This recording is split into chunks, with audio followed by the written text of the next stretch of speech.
नमस्कार दोस्तों, आज स्वतंत्रता संग्राम की श्रृंखला को हम और आगे बढ़ाते हैं। पिछले 2 क्लासेस में आपने पढ़ा था कि आज़ादी का जो ट्रैक है वो कैसा है।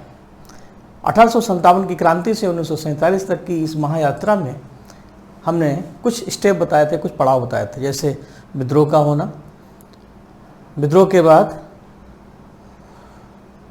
कांग्रेस पार्टी का उदय होना, तो उसमें नरम, गरम और गांधी युग जैसे 3 स्टेप हैं, और दूसरी तरफ क्रांतिकारी आंदोलनों का बढ़ना। इसके बाद फिर आंदोलन किस क्रम से हुआ, उस क्रम को हमने एक क्रम में पिरोया था। उसमें मेन घटनाएं, उनकी ईयर आपकी कॉपी में है, बस आप उनको बार बार देखते रहिए और उसी क्रम से पढ़ते रहिए। तो आने वाले जितने भी बड़े एग्जाम हैं, ये टॉपिक मोस्ट इम्पॉर्टेंट है। तो 1857 का विद्रोह एक बड़ा टॉपिक है, तो इसमें 1-2 लेक्चर लगेंगे अच्छी तरीके से। तो क्या क्या इसमें आ सकता है, सबसे पहले इसकी एक आउटलाइन बना लेते हैं, उसी तरीके से फिर लेक्चर को एक आकार देते हैं। जैसे इसका जो प्रारूप है, प्रारूप को बोलते हैं इंग्लिश में फ्रेमिंग। जैसे आप मकान बनाते हैं तो उसकी एक डिजाइनिंग तैयार करते हैं, तो मेरे हिसाब से इसमें सबसे इम्पोर्टेंट है, सबसे पहले हमें आना चाहिए इसके बारे में एक जनरल इंट्रोडक्शन, एक सामान्य परिचय, क्या है, कहाँ से आया, ठीक। फिर इसके प्रमुख कारण, हर सेक्शन से 2-4 क्वेश्चन बनेंगे और इसी तरीके से ये आपका तैयार हो जाएगा। फिर जब इसका अभ्यास कराएंगे, प्रैक्टिस कराएंगे, तो जो प्रश्न आए हुए हैं और जो आ सकते हैं, उससे जो चीज़ें आपने समझी हैं वो और आसानी से हो जाएंगे। प्रमुख कारण में कई कारण हैं, उन पर देखना है। इसके बाद इसी परिचय में एक सेक्शन हम और क्लियर कर देते हैं, इस विद्रोह का स्वरूप क्या है, इसका नेचर, इसका स्वरूप, इसकी प्रकृति, ये भी हम इसी में ऐड कर देते हैं।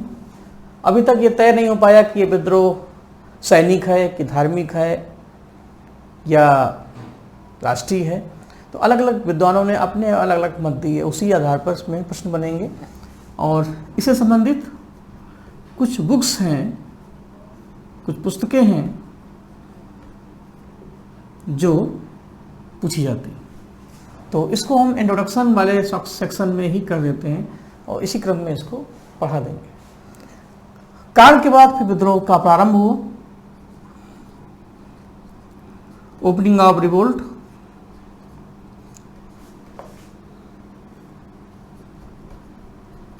विद्रोह का प्रसार, कैसे ये फैला, तो इसमें विद्रोह के कौन कौन से प्लेस हैं, कौन कौन से नायक हैं, किस किस स्थान पर विद्रोह की शुरुआत किसने किसने की, और विद्रोह प्रसार में ही विद्रोह जैसे बढ़ता गया वैसे ख़त्म भी होता गया, तो किस जगह विद्रोह को किसने दबाया, यानी कौन लीडर हैं और कौन ब्रिटिश कमांडर हैं, दोनों बातें इसमें ध्यान रखनी। तो ये सारी बातें इसमें हो जाएगी। लेकिन फिर भी विद्रोह असफल हो गया, तो इसकी असफलता के कारण कुछ कारण थे, कई कारण थे।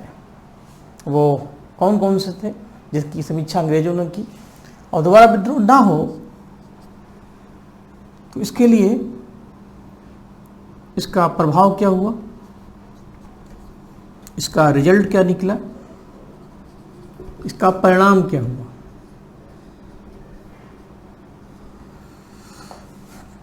ये इसकी मोटी मोटी फ्रेमिंग है, तो इसी आधार पर क्वेश्चन बनेंगे। सबसे पहले क्वेश्चन बनेंगे विद्रोह के प्रसार से और सामान्य परिचय से, ठीक। कारण में आर्थिक कारण, सामाजिक कारण, धार्मिक कारण, लेकिन इसमें सबसे पहले क्वेश्चन आएंगे राजनीतिक कारण और सैनिक कारण।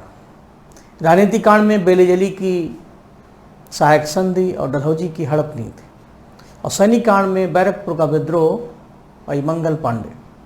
ठीक, तो शुरू करते हैं। पहला टास्क, जनरल इंट्रोडक्शन ऑफ एल्टिस्ट 57 रिवोल्ट।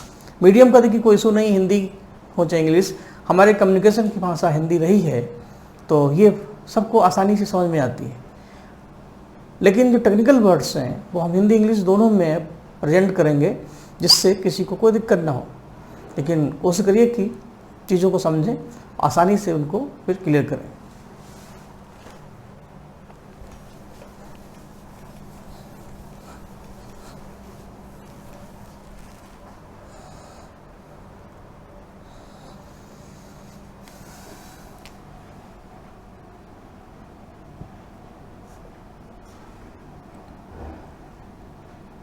इसका एक कॉमन इंट्रोडक्शन।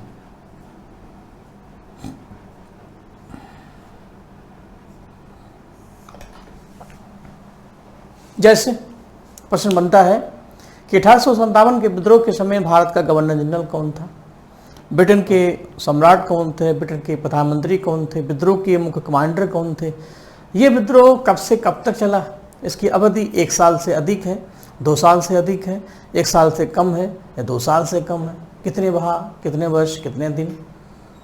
ठीक, इस विद्रोह का सिंबल क्या है। यह विद्रोह फैला था 1857 के विद्रोह का क्षेत्र है संपूर्ण भारत, दक्षिण भारत, उत्तर मध्य भारत, या इनमें से सब। इस तरीके से क्वेश्चन आएंगे। तो इन सारे प्रश्नों का उत्तर हम इसी सेक्शन में आपको दे रहे हैं। जैसे तरीका होना चाहिए टू द पॉइंट वाला। जैसे सबसे पहला पॉइंट बनेगा, इस विद्रोह के समय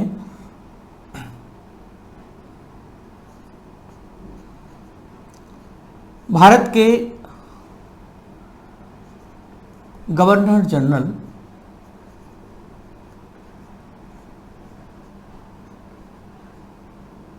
जिनको आगे कहा जाएगा वायसराय, 1858 का जब एक्ट आप पढ़ेंगे तो गवर्नर जनरल हो जाएंगे वायसराय। भारत के वायसराय, जैसे आज भारत में राष्ट्रपति का पद है पोस्ट ऑफ प्रेसिडेंट, वैसे ही भारत में, ब्रिटिश भारत में जो हेड थे, जो पूरे भारत को मैनेज करते थे, जिनके नाम से देश का प्रशासन चलता था, उन्हीं को महामहिम लॉर्ड बोलते थे। आज इनका स्थान हमारे राष्ट्रपति ने ले लिया।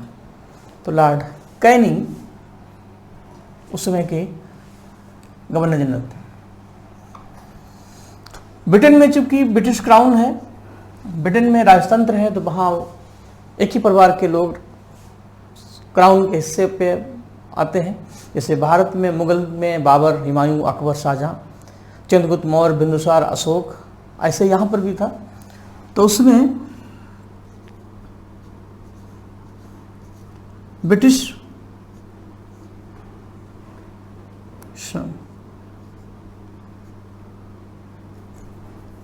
क्राउन जो था, ब्रिटेन का जो ताज था, ब्रिटिश क्राउन या ताज पर कौन था, तो क्वीन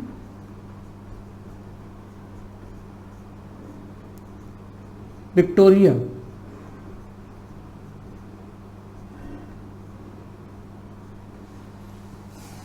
ये उस समय ब्रिटेन की महारानी थी। ब्रिटेन में एक प्रधानमंत्री, एक राजा होता है, उसका एक प्रधानमंत्री होता है, जैसे भारत में होता है। आज भारत के राजा हैं रामनाथ सिंह, रामनाथ हमारे जो राष्ट्रपति हैं रामनाथ जी, उनके प्रधानमंत्री हैं, वजीर हैं नरेंद्र दामोदर मोदी। राज्य में राज्यपाल है, उनके प्रधानमंत्री, मुख्यमंत्री हैं योगी जी। यही सिस्टम ब्रिटेन में था, पहले भारत में भी था। भारत में चंद्रगुप्त मौर्य थे तो उनके प्रधानमंत्री चाणक्य थे। उनकी एक मिनिस्ट्री थी जो राजा को एक लीगल एडवाइस और उनके कार्यों को चलाती थी। आज भी हो रहा है। तो ब्रिटेन के प्रधानमंत्री ब्रिटिश पीएम मिस्टर पार्मस्टोन थी।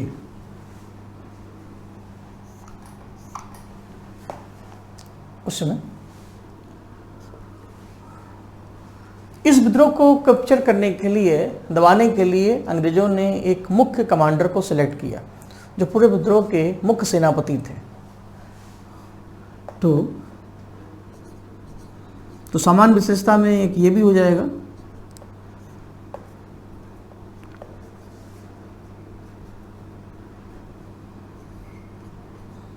विद्रोह के मुख्य सेनापति, सेनापति को इंग्लिश में बोलते हैं कमांडर, वो थे मिस्टर कैंपबेल।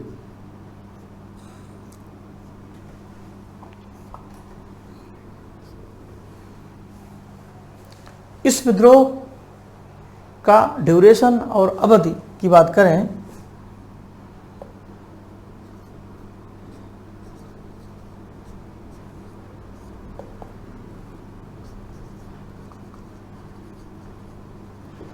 तो माना जाता है कि 10 मई 1857 से ये रिवोल्ट स्टार्ट हुआ बैरकपुर से, ठीक, सॉरी मेरठ से, बैरकपुर में तो विद्रोह 29 मार्च को हुआ था, तो 10 मई से इसकी ओपनिंग हुई और नवंबर, किसी किसी बुक्स में दिसंबर भी मिल जाता है तो हमने दोनों को लिख दिया, उससे कोई ज़्यादा फर्क नहीं पड़ेगा।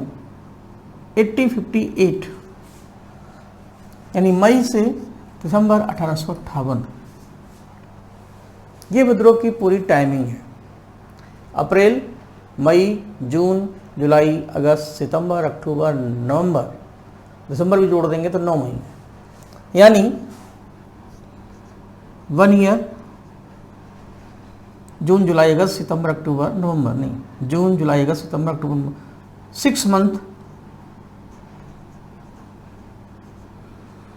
प्लस कर देता हूं, या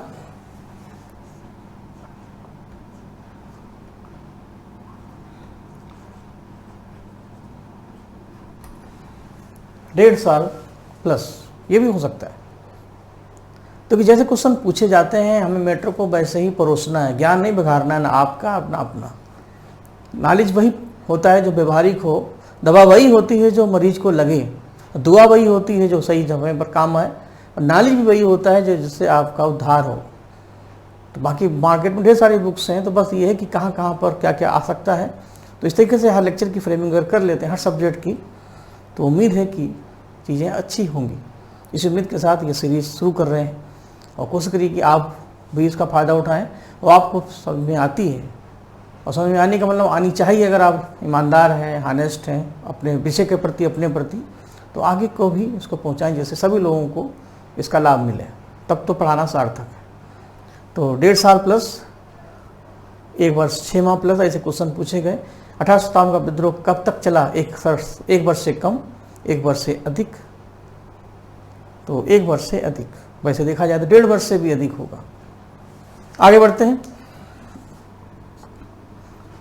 सिंबल, प्रतीक।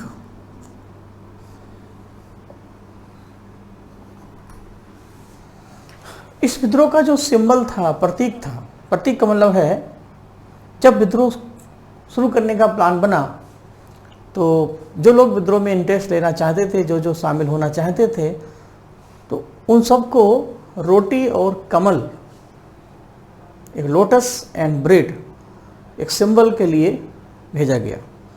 रोटी और कमल, जिन जिन लोगों ने विद्रोह में सपोर्ट किया तो सबने रोटी और कमल, लोटस को अडॉप्ट किया। तो ये विद्रोह के लिए एक कम्युनिकेशन का काम किया। तो क्योंकि उस समय फेसबुक, व्हाट्सएप, इंस्टाग्राम नहीं था, तो हम अपनी सूचनाओं को कैसे भेजें, मीडिया क्लोज थी, पेपर पर प्रतिबंध लगा दिया। तो रोटी और कमल ने लोगों को एक दूसरे से जोड़ा। तो इस आधार पर इसमें लिखेंगे रोटी, ब्रेड और कमल। तो फ्लावर आ सकता है, कमल का फूल, गुलाब का फूल, बेले का फूल, फूल तो बहुत है, बेला, गुलाब, जूही, चंपा, चमेली, प्यारे प्यारे फूल हैं, माला तो एक है, हिंद देश के निवासी सभी जन एक हैं। ठीक। अगला पॉइंट बनता है कि विद्रोह भारत में किस एरिया में डेवलप हुआ, इसका क्षेत्र क्या है। तो ये तो क्लियर है कि विद्रोह पूरे भारत में नहीं फैला। तो इसके एरिया अगर देखें तो इसके लिए हम एक इमेज का इस्तेमाल करते हैं। भारत का एक आउटलाइन है,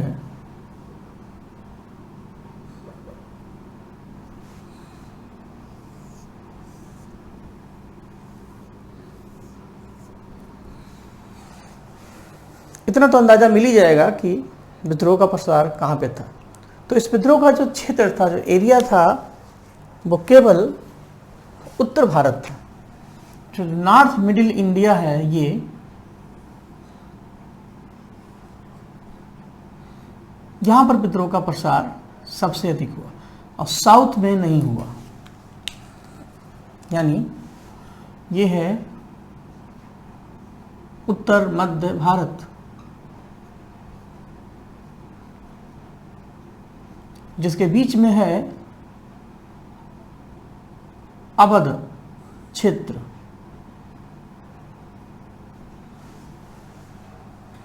यहाँ के अवध क्षेत्र के सैनिकों ने ब्रिटिश सेना में सबसे ज़्यादा भर्ती की। ब्रिटिश आर्मी में सबसे ज़्यादा सैनिक जो थे वो अवध प्रांत के ही थे। तो जाहिर सी बात है कि बगावत भी यहीं पे सबसे ज़्यादा हुई। सैनिकों ने बड़े स्तर पर विद्रोहियों का साथ दिया। तो इस क्षेत्र में आज का जो है यूपी, एमपी, बिहार, झारखंड, पूर्वी राजस्थान, ये सब क्षेत्र आते हैं। जबकि जो साउथ इंडिया है, जो प्रायद्वीपीय भारत है, वो इस विद्रोह से बाहर रहा।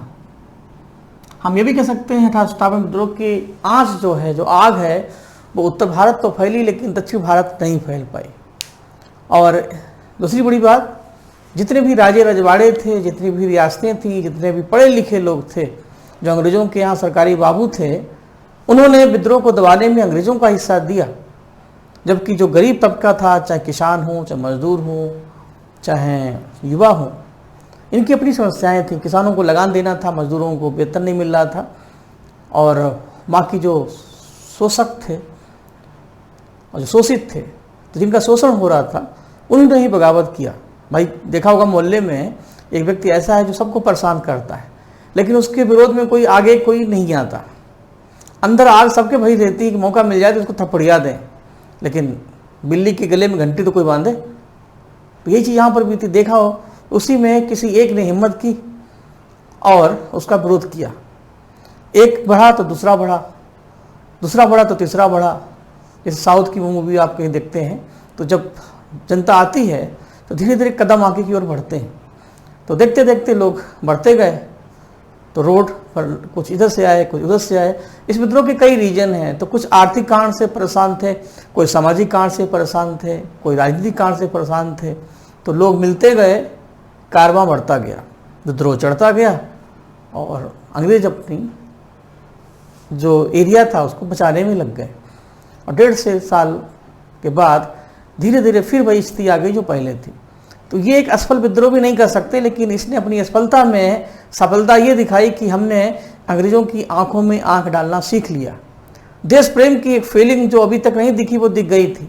हम जान गए थे अगर सिस्टमेटिक तरीके से अगर हम फिर दोबारा कभी एक हो जाएं।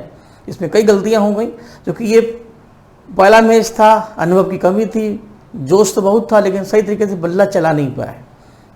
तो कुछ लोग बाल समझने में ही आउट हो गए। लेकिन ये हमें एहसास हो गया, अगर हमें ट्रेनिंग दे दी जाए और सही तरीके से खेलें तो हम जीतेंगे। तो हम जीते भी। आज़ादी इस बात का गवाह है कि हम एक लंबी पारी खेल के जीते। लेकिन शुरुआत में कमियां होती हैं, और वही जीतते हैं जो कमियों से आगे बढ़ते हैं। विवेकानंद का बहुत अच्छा स्टेटमेंट है कि सफलता के मार्ग में असफलता की धूलें तो उड़ती हैं। आप फूलों को प्यार करेंगे तो कांटे भी आपको मिलेंगे। हरवंशराय बच्चन की बहुत अच्छी लाइन है, फूलों का चुंबन भी होगा और कांटों का दंशन भी होगा। अगर आपको सुख अच्छा लगता है, दुख को भी स्वीकार करें, और आपको कांटे नहीं पसंद है तो सुख फूल की उम्मीद ना करें। जिंदगी दोनों के मिलने से है, सुख दुख के मधुर मिलन से ये जीवन है परिपूर्ण। जयशंकर प्रसाद की बहुत अच्छी लाइन है। तो जिंदगी में सुख दुख आते रहते हैं, चक्रम इव परिवर्तनते दुखानिचा सुखानिचा। तो हमें दोनों को अपनाना चाहिए, एक साक्षी की तरह देखें, और दिन एक जैसे नहीं रहते। तो यही चीज़ यहाँ पर भी थी। तो हमें उम्मीद जगी कि हम जीतेंगे। तो इतनी सारी बातें इंट्रोडक्शन में हमने बताई। गवर्नर जनरल, ब्रिटिश क्राउन पर महारानी, और ब्रिटेन के प्रधानमंत्री कौन थे, सेनापति कौन थे, विद्रोह कब से कब तक चला, विद्रोह का प्रतीक क्या था, अब विद्रोह का नेचर क्या था, और विद्रोह के संबंध में पुस्तकें कौन सी। क्योंकि इस पूरे लेसन में सबसे अच्छा तरीका है चीज़ों को टेबल सिस्टम से पढ़ाना है। तो एग्जाम में अधिकतर क्वेश्चन वैसे ही पूछे जाते हैं। तो इस विद्रोह का स्वरूप कैसा था, अब कुछ क्वेश्चन इससे बनेंगे। तो स्वरूप का मतलब यहाँ ये है कि हर व्यक्ति अपने तरीके से इस विद्रोह को जज करता है। जितने मुंह हैं उतनी बातें, क्योंकि इस विद्रोह का स्वरूप ही कुछ ऐसा है। क्योंकि इसमें कई रीजन आकर के एक साथ इनबिल्ट हो गए। सैनिकों ने शुरुआत जरूर की, लेकिन बाद में जो लोग आए कुछ कसी से परेशान थे, सबकी अपनी अपनी समस्याएं थी। भाई मैंने नहीं बताया कि कोई गुंडा है जो सबको परेशान करता है। जब लोग आते हैं तो सबकी अपनी अपनी खुन्नस है। नाना साहब परेशान थे कि उनकी पेंशन बंद हो गई। लक्ष्मीबाई इसलिए परेशान थी क्योंकि झांसी का विलय हो गया था। बेगम हजरत महल इसलिए परेशान थी कि उनका अवध हाथ से चला गया। किसान इसलिए परेशान था कि उसको लगान देना पड़ता था। मजदूर इसलिए परेशान था क्योंकि उसको वेतन नहीं मिल रहा था। तो जाहिर सी बात है कि आग तो लग गई और धुआं उठा, तो धीरे धीरे और रीजन भी आते गए और आग भड़कने लगी और विद्रोह चढ़ने लगा। तो चलते अगले पड़ाव पर। इसी परिचय में ही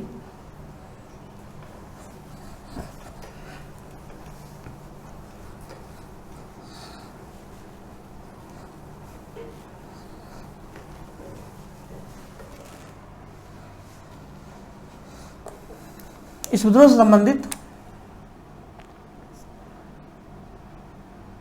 इसका स्वरूप या नेचर इंग्लिश में, और यहां पर पर्सन या व्यक्ति किसने उस नेचर के बारे में अपनी बात कही है, किसके अनुसार ये कैसा विद्रोह है। जैसे क्वेश्चन के अनुसार मैं समझाऊं तो ज़्यादा आसान रहेगा। जैसे जैसे प्रश्न पूछे गए उनको समझाने में ही हम क्लियर करते चलें। जैसे कौन व्यक्ति 1857 के विद्रोह को भारत का प्रथम स्वतंत्रता संग्राम मानता है या कहता है। तो 1857 का revolt is the first struggle of Indian independence by, answer होगा बी.डी. सावरकर। बी.डी. सावरकर ने इसको भारत का पहला स्वतंत्रता संग्राम कहा है। तो ऐसे कई नाम हैं, तो आइए देखते हैं।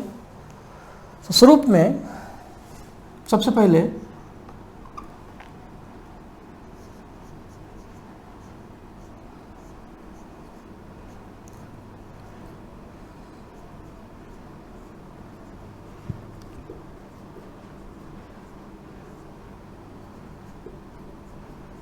ठीक,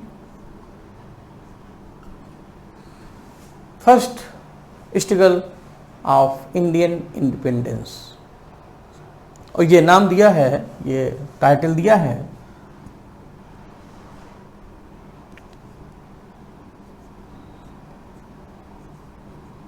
बी.डी. सावरकर के बारे में बहुत कुछ बताने को है, लेकिन धीरे धीरे रे मना धीरे सब कुछ होए, आगे कई मौके मिलेंगे।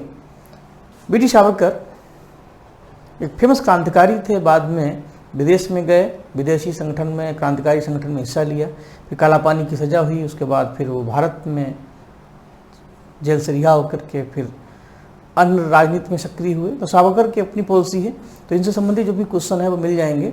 और सावरकर ने एक बुक्स लिखी थी लंदन में, इंडिया हाउस में, और उसी बुक्स का जो टाइटल है वो यही है, first war of Indian independence. तो यही इनकी पुस्तक का भी नाम है, यही विद्रोह का नेचर है। क्योंकि ये प्रथम स्वतंत्रता संग्राम इसलिए है क्योंकि हमने पहली बार एक लंबी लड़ाई लड़ी और काफ़ी हद तक अंग्रेज़ों को छठी का दूध याद दिलाया। अगला है राष्ट्रीय विद्रोह।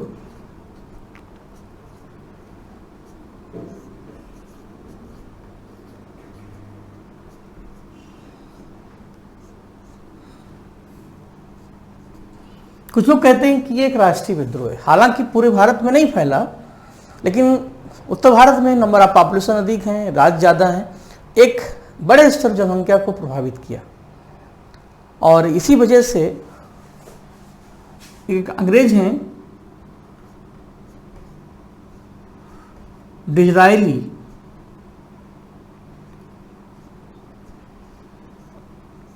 मिस्टर डिज़रायली के अनुसार ये एक राष्ट्रीय विद्रोह है। और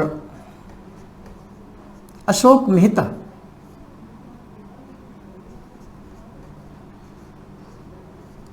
ये दो लोग इसको राष्ट्रीय विद्रोह मानते हैं। एक नाम और है जिनका जो कहते हैं कि ये राष्ट्रीय विद्रोह नहीं है, लेकिन उनका कहने का तरीका थोड़ा सा अलग है। एक नाम है मिस्टर मजूमदार, आर.सी. मजूमदार, जिनकी एक बुक्स है सिपाही म्यूटिनी एंड रिवोल्ट ऑफ 1857, सैनिक विद्रोह और 1857 का विद्रोह। अभी उस पर काम करेंगे। इसी बुक्स में उन्होंने कहा कि ये ना तो राष्ट्रीय है, नादर नेशनल, ना ये विद्रोह है, नॉट रिवोल्ट, और ना ही एंड नॉट ये राष्ट्रीय विद्रोह है, नॉट नेशनल रिवोल्ट। तो ना तो ना, नारे नाना वाली सीरीज है इसमें, ना तो ना ना, क्योंकि कुछ चीज़ें ऐसी हैं जो एग्जाम में फिक्स हैं, क्योंकि पीसीएस, सीडीएस, यूपीट्रिपल-एस हर जगह इस सेक्शन से क्वेश्चन यानी कितने आ चुके हैं, और नया क्वेश्चन कोई बनेगा नहीं। बस एक बार आप समझ लेंगे तो आप भी उसी ट्रैक पर आ जाएंगे जिस यात्रा पे बाकी लोग जा चुके हैं। तो जाहिर सी बात है। तो सावरकर का मजूमदार का जो स्टेटमेंट है उसमें ना तो ना वाली सीरीज है, नाइदर नॉर। तो कौन ये व्यक्ति कहता है कि 1857 का विद्रोह ना तो राष्ट्रीय है, ना विद्रोह है, ना ही राष्ट्रीय विद्रोह है? तो आंसर होगा मजूमदार। और किस बुक्स में कहा है वो बुक्स अभी थोड़ी देर में हम आपको बता रहे हैं। तो कुल मिलाकर के उन्होंने राष्ट्रीय विद्रोह नहीं कहा है, लेकिन कहने का तरीका थोड़ा सा नया है, तो इसका अपोजिट होगा वो। पहले इन दोनों को तोड़ दीजिए, फिर इनको मिला दीजिए। ना तो राष्ट्रीय, कि थोड़ा समझते हुए चलिए, ना तो राष्ट्रीय, ना ही विद्रोह,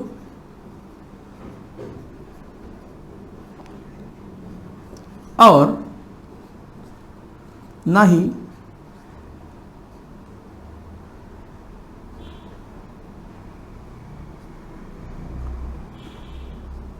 राष्ट्रीय विद्रोह।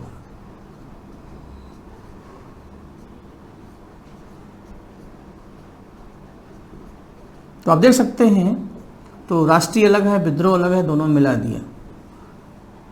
ये है रामचंद्र मजूमदार। पूरे नाम में उलझने की जरूरत नहीं है, बस मजूमदार ही काफ़ी है। ये तीन नेचर सबसे इम्पोर्टेंट है। एक और है, एक इतिहासकार हैं एस.एन. सिंह, जो इस विद्रोह के सरकारी लेखक हैं, क्योंकि उन्होंने सरकार के दबाव में एक पुस्तक लिखी जिसका नाम है 1857। वो एक सरकारी पुस्तक है, तो उसको एक सरकारी दस्तावेज कहा जाता था। उसी पुस्तक में उनका एक स्टेटमेंट है, वो क्या है देखिए।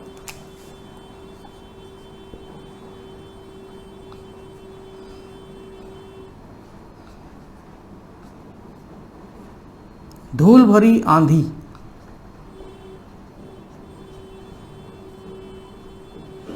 एक आंधी जिसमें धूले धूल है।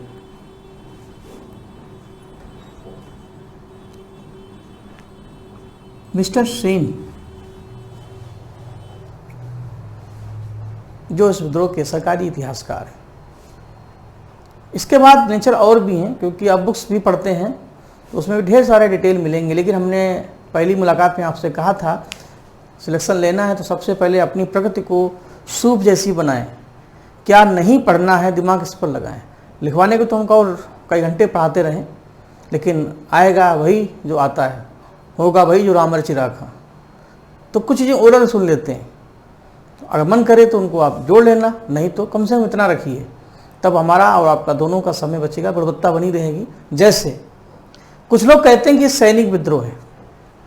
तो सैनिक विद्रोह में एक नाम आता है मिस्टर सीले का। वो सैनिक विद्रोह मानते हुए भी मैं इसको लिखवा दूंगा। सीले के अनुसार सैनिकों ने इसकी शुरुआत की थी, इसलिए सैनिक विद्रोह होना चाहिए। चलिए नंबर 5 डाल दीजिए। सैनिक विद्रोह समझ में भी आता है। ये एक सैनिक विद्रोह है और सा से सैनिक और सा से सीले, ठीक है, ऐसे भी हो सकता है क्योंकि इमेजिंग नो टेक्स्ट, जितना आप सोचेंगे वैसे ही आप इसको पढ़ेंगे। तो ये एक सैनिक विद्रोह है। इसके अलावा कुछ लोग इसको धार्मिक विद्रोह मानते हैं, कुछ लोग इसको दो धर्मों की टकराहट मानते हैं, कुछ इसको पढ़े लिखे और ईसाइयों का संघर्ष मानते हैं। सबके अपने अपने तरीके हैं समझने के और समझाने के। जैसे ईसाई मिशनरियाँ भारत में आईं तो उन्होंने जबरन हिंदू को ईसाई बनाने का प्रयास किया और हमारे धर्म पर क्वेश्चन मार्क किया। तो धर्म की चोट सबसे गहरी होती है, धर्म के आधार पर भी विद्रोह हुए, लेकिन ये रीजन बहुत ज़्यादा मैनेज नहीं करता। होम्स वगैरह इसको मानते हैं।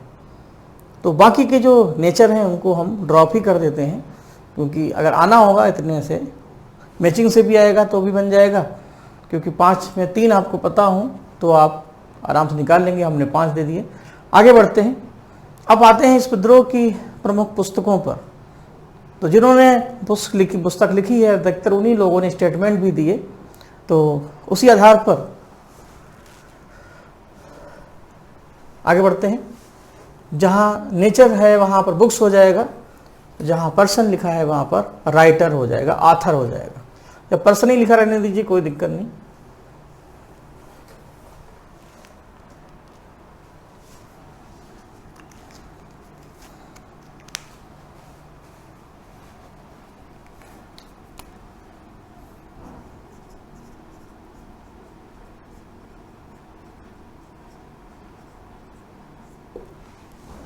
पुस्तकें,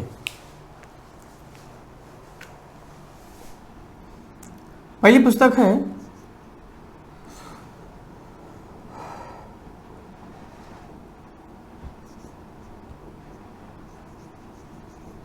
फर्स्ट वार ऑफ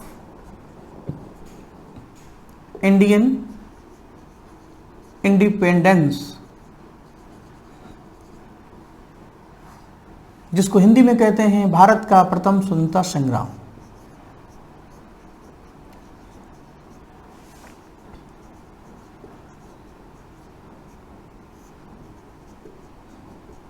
मैंने बताया था कि ये पुस्तक सावरकर की है और इसी नाम से उनका टाइटल भी है। ठीक, ये पुस्तक उन्होंने लंदन में लिखी थी। क्यों लिखी थी उसके लिए थोड़ा सा आगे और मौका दीजिए, हम बताएंगे। बहुत शार्ट में कहीं बता सकते हैं, ऐसा नहीं, मन ना मारे। तो ये भारत में जब क्रांतिकारी आंदोलन स्टार्ट हुए थे पहले दौर में, तो 1907 में सावरकर ने एक संस्था बनाई थी, अभिनव भारत। पहले इसका नाम था व्यायाम मित्र मेला। तो अभिनव भारत में ही एक मेंबर थे अनंत लक्ष्मण कन्हारे, जिन्होंने तत्कालीन मजिस्ट्रेट जैक्सन की हत्या की, और हत्या का जो प्लान था वो सावरकर ने बनाया था। तो ऐसी स्थिति में सावरकर उस समय भारत में नहीं थे। सावरकर को देश निकाली की सज़ा पहले ही हो चुकी थी। तो वो उस समय लंदन में श्यामजी कृष्ण वर्मा के साथ रहते थे और गदर पर, और जो उनका संस्थान था India house home rule society, उसके एक मेंबर थे। तो वहीं पर रहते थे। वहीं पर रह कर के उन्होंने फुर्सत के क्षणों में इस विद्रोह के बारे में एक पुस्तक लिखी। इधर नासिक मर्डर हुआ, कन्हारे को अरेस्ट कर लिया गया और सावरकर ने प्लान बनाया था। तो बाद में जब मुकदमा चला, नासिक का मुकदमा, तो पता चला कि कन्हारे तो एक मोहरा हैं, प्लानर तो सावरकर हैं, जो लंदन में बैठ के ही पूरा गेम बजा डाले। तो सावरकर को फिर लंदन से भारत बुलाया गया और फिर कन्हारे को फांसी हो गई और सावरकर को काला पानी की सज़ा हो गई, यानी अंडमान निकोबार की सेलुलर जेल में। और फिर वो वहीं पर है। बाद में अच्छे व्यवहार के कारण उनको जेल से रिहा किया गया। फिर वो भारत की राजनीति में सक्रिय हुए। तो ये है सावरकर की एक शॉर्ट समरी, बाकी बहुत कुछ बताने को है। आगे बढ़ते हैं।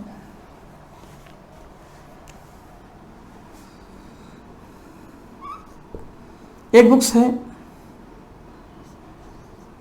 1857, ये पुस्तक का ही नाम है, बाई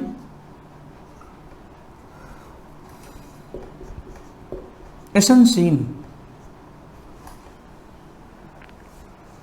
ये ध्यान रखना कि 1857 की पुस्तक को हम सरकारी पुस्तक बोलते हैं। पुस्तक की जगह एक शब्द आया है पेपर में, दस्तावेज। एक विद्रोह का सरकारी दस्तावेज है और ये इस विद्रोह के सरकारी लेखक हैं।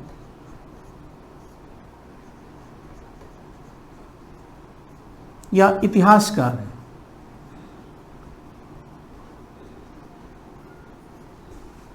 ठीक, ये दोनों क्वेश्चन बहुत इंपॉर्टेंट है।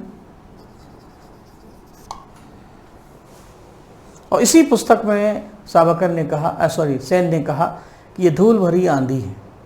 आंधी उड़ तो रही है लेकिन किसको उड़ा ले गई ये पता ही नहीं चला, क्योंकि लिपापोती की गई, सरकारी लेखक थे। अगली पुस्तक है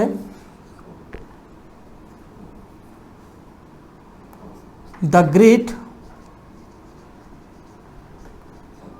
रेविलियन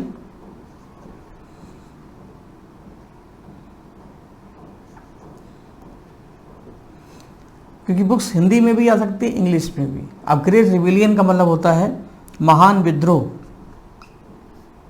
लेकिन पुस्तक चूंकि इंग्लिश में लिखी गई है तो इसलिए ग्रेट, अब ग्रेट को ग्रेट, रिविलियन को रिविलियन भी हो सकता है। ये पुस्तक है अशोक मेहता की। क्योंकि जब क्वेश्चन आएंगे, मैचिंग से क्वेश्चन बनेंगे, तो आपको इस लेसन को पढ़ते समय क्या क्या ध्यान रखना है, ये ध्यान रखना है। जैसे हमें पढ़ाते समय क्या क्या ध्यान रखना है कि कहाँ से क्वेश्चन आ सकते हैं, उसको जरूर बताया जाए। तो दो चार बार को देखते रहिए, आएगा तो ठीक, नहीं तो कोई बात नहीं। अशोक मेहता। और एक सबसे महत्वपूर्ण पुस्तक जो बताने जा रहे हैं वो है मजूमदार की नंबर 3।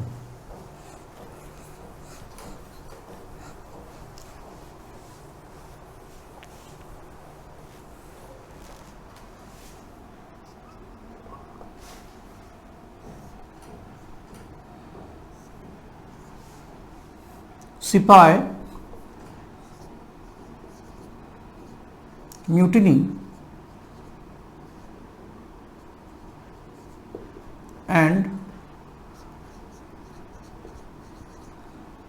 Revolt of 1857। अगर इंग्लिश में आता है तो सिपाही म्यूटिनी हो जाएगा। हिंदी में इसको लिखेंगे सैनिक विद्रोह।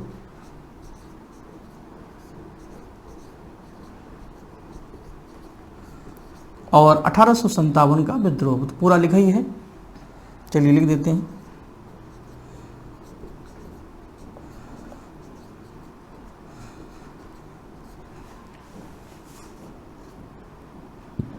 मजूमदार। देखिए एक चीज़ सबसे महत्वपूर्ण ध्यान रखना है, ऑफलाइन क्लास में बोर्ड में जो प्रेजेंटेशन है तो उसमें चूँकि समझाना और लिखाना दोनों बातें हैं। जैसे कुछ बच्चे कहेंगे सर हमको मैटर मिल जाए, तो प्रिंट आउट मैटर या मैगजीन बुक्स आप आराम से मार्केट से ले लेंगे, मिल जाएंगी। उसमें आप पढ़ेंगे, अपना दिमाग लगाना पड़ेगा। यहाँ पर क्या है कि आप क्लास भी कर रहे हैं और टॉपिक को टू द पॉइंट में लिखते भी चल रहे हैं, समझते भी चल रहे हैं। आप चाहें तो इसको वैसे फील करें जैसे ऑफलाइन क्लास आप कहीं कोचिंग में जाके लेते हैं। जैसे लखनऊ में आप कभी आते हैं, अब कोचिंग आपके घर पे आ गई, तो आप चाहे तो पेन कागज़ लेके बैठे, हम लिखवा रहे हैं, आप भी लिखें। तो आप जब लिखेंगे, समझेंगे, तो आधा तो आपका ऐसे तैयार हो जाएगा। अब सोचेंगे हम क्यों लिखें, हमने तो पैसा दे के पैकेज खरीदा है, आप ही लिखो, हम तो कुछ सुनेंगे, तो आपका ध्यान नहीं लगेगा। 5-10 मिनट तो आप शांति से बैठे, मन बहुत चंचल होता है। फिर आप कहेंगे लाओ थोड़ा सा पानी पी के आएँ, लाओ थोड़ा चाय बना लें। तो मूवी होती है 3 घंटे की, लेकिन इस तरीके से देखेंगे तो 6 घंटे में होगी, और मूवी की ऐसी हो जाएगी। ये ज़रूरी है कि आप इसको वैसे लेंगे जैसे क्लास लेते हैं, थोड़ा लिखते भी रहें, सुनते भी रहें। और इस तरीके से जब सारे क्लास आप देख लेंगे वीडियो, तो आपका नोट्स भी काम आ जाएगा। वो चूँकि एक हार्ड डिस्क में है, एक शॉर्ट कॉपी, आप चाहे इसका प्रिंट आउट निकलवा सकते हैं, या दूसरा तरीका है कि आप इसको अपने तरीके से पढ़ते हैं। अब एक वीडियो 30 से 40 मिनट के आसपास हम रखते हैं, तो आप चाहें तो उतना टाइम दें, लिखते चलें, क्योंकि लिखना भी एक याद करने का तरीका होता है। तो क्योंकि हम समझाते हैं तभी लिखते हैं, लिखते हैं तभी समझाते हैं, साथ साथ चलना होता है। तो इस आधार पर इस शैली को याद तैयार किया जो सबसे पुरानी है। पेन टेबलेट से पढ़ाना थोड़ा सा ईजी होता है, उसमें मैटर स्क्रीन पे होता है, हमें केवल बोलना होता है, लिखने की कोई ज़रूरत ही नहीं। लेकिन वो बिल्कुल वैसे ही जैसे हमारे हाथ बांध के हमें पेविलियन पर बैठा दिया जाए, बिल्कुल वैसे ही है जैसे क्रिकेट के खिलाड़ी से कहा जाए कि आप क्रिकेट खेलो बताओ, तो वो जब तक बल्ला पकड़ेगा नहीं कैसे बताएगा। अब सचिन तेंदुलकर बिना खेले ही बताएं कि मैंने बल्ले को उठाया और मारा, बॉल गई बाउंड्री के बाहर, तो आप जब तक देखेंगे नहीं महसूस कैसे करेंगे। तो जायज़ बात है कि ऑफलाइन के ये तरीके सबसे अच्छे माने जाते हैं। तो इसमें आप इसको और अच्छा कर सकते हैं, क्योंकि आप दूर दूर हैं, आप इसको मान के चलिए क्लास है, आराम से इसको देखिए, लिखते चलिए, समझते चलिए, तो आप भी धीरे धीरे, आप ब्लैक बोर्ड पर काम कर रहे हैं, आपका वही नोट्स कापी में आ जाएगा। तो इससे आप रिवाइज भी कर लेंगे, इसको वाइट कलर भी लगा सकते हैं। तो जैसे आपका मन वैसे आप करें। तो मजुमदार की इसी पुस्तक में उन्होंने कहा ना तो ये राष्ट्रीय है, ना ये विद्रोह है, ना ये राष्ट्रीय विद्रोह है। तो इतनी बात प्रमुख पुस्तकें हैं 4। तो 1857 का विद्रोह, भारत के प्रथम स्वतंत्रता संग्राम, दूसरी पुस्तक थी 1857, तीसरी थी द ग्रेट रिबेलियन, और ये नंबर 4 पे थी, सॉरी। तो इतनी बुक्स मैं रखता हूँ, और सामान्य परिचय से अब हम आपको फ्री करते हैं। हमारी अब अगली हेडिंग होगी, वो होगी इस विद्रोह का प्रसार और उसके प्रमुख कारण। सबसे पहले कारण पर आएंगे, रीजन क्या है। एक नहीं कई रीजन थे, और उसमें सबसे ज़्यादा क्वेश्चन बनेंगे सैनिक कारण से और राजनीतिक कारण से। लेकिन धार्मिक कारण, सामाजिक कारण, प्रशासनिक कारण, इनके आर्थिक कारण, इनके बारे में थोड़ा थोड़ा हम ओरल बता देंगे, क्योंकि इससे कोई पॉइंट नहीं बनेगा। लेकिन राजनीतिक कारण में बेलेजली और डलहौजी के बारे में थोड़ा बताना है, और सैनिक कारण में बैरकपुर के विद्रोह को बता के फिर विद्रोह को आगे ले जाना है। तो अगली क्लास में ये चीज़ें और स्पष्ट हो जाएंगी। इसके लिए आप अगले वीडियो पर जाएं, और फिर मिलते हैं। नमस्कार, जय हिंद।